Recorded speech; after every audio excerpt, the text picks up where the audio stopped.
Bonjour Monsieur Depoux, Bonjour. ravi de vous revoir cette fois-ci au Forum de Bois pour l'Asie. Avez-vous déjà compté le nombre de fois que vous êtes venu sur place? Je pense que ça doit faire une dizaine de fois que je viens à Boao depuis un peu plus de 10 ans.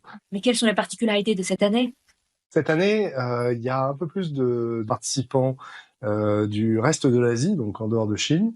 Et il y a aussi beaucoup plus de participants du sud global ou des pays BRICS, comme on dit, donc des Brésiliens, des Indiens, Indonésiens. Et je pense que c'est une tendance intéressante de Boao de devenir aussi un forum au croisement de l'Asie et du reste du Sud. Qui devient aussi un espace économique qui a sa propre vie, je dirais indépendamment des soubresauts du reste du monde, en particulier de l'Amérique. Face à l'aggravation du changement climatique, comment les pays peuvent-ils mieux collaborer pour promouvoir l'innovation technologique verte et atteindre les objectifs mondiaux de développement durable? C'est très important pour deux raisons. La première, c'est que euh, on, on peut s'accorder sur l'importance de protéger la planète. Alors je dis ça au moment où les États-Unis se sont retirés de l'accord de Paris, et disons qu'à part les États-Unis, et encore c'est l'État fédéral et les États ont une vue différente, avoir un objectif commun autour de la protection de la planète, de la réduction des gaz à effet de serre, c'est quelque chose qui est possible. Sur d'autres sujets, c'est peut-être plus difficile de coopérer. Donc c'est la première raison. La deuxième raison, c'est que on est en train de voir le monde et l'ordre mondial tel qu'il existait auparavant changer dramatiquement. Euh, Ça, c'est pas nouveau, ça avait déjà commencé il y a quelques années avec les guerres tarifaires, avec beaucoup de frictions géopolitiques. Mais on voit qu'au fond, les règles du monde d'avant ne vont pas résister aux choses qui sont importantes aujourd'hui.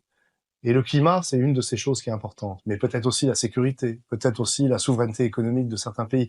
Donc on voit bien que les règles de commerce mondial et les règles d'investissement mondial, les règles de l'Organisation mondiale du commerce, au fond, qui ont été établies dans un certain monde après la Deuxième Guerre mondiale, ces règles, elles doivent être adaptées au minimum, voire peut-être complètement changées en se disant quelles sont les nouvelles priorités et comment on reconstruit à partir de ces priorités, peut-être plutôt que d'essayer de réformer à la marge des règles qui correspondent plus au monde d'aujourd'hui, aussi parce que ce monde il a été créé avec une domination américaine qui n'existe plus, non pas que les Américains soient moins forts, mais parce que les Américains ne veulent plus jouer avec ces règles-là eux-mêmes.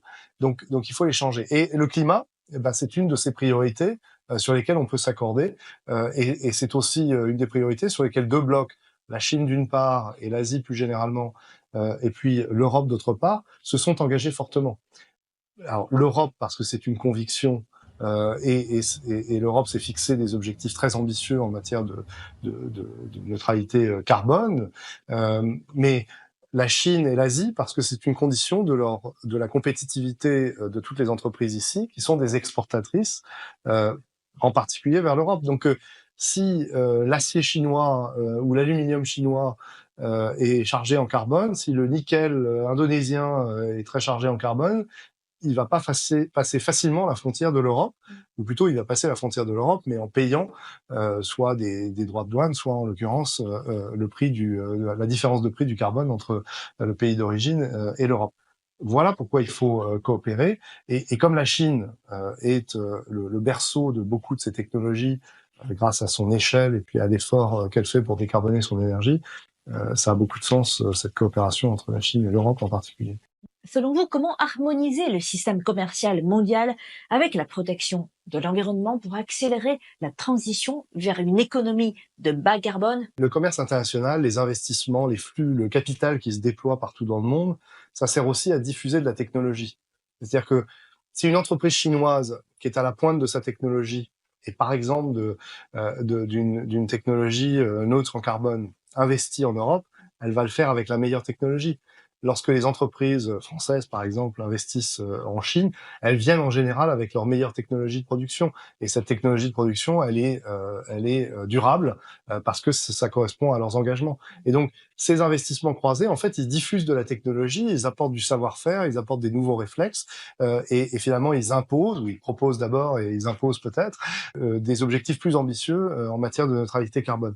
Et donc, c'est pour ça que c'est important de maintenir une forme de globalisation, même si ça n'est pas la forme précédente, parce que sinon, on va perdre cette capacité formidable de diffuser la technologie.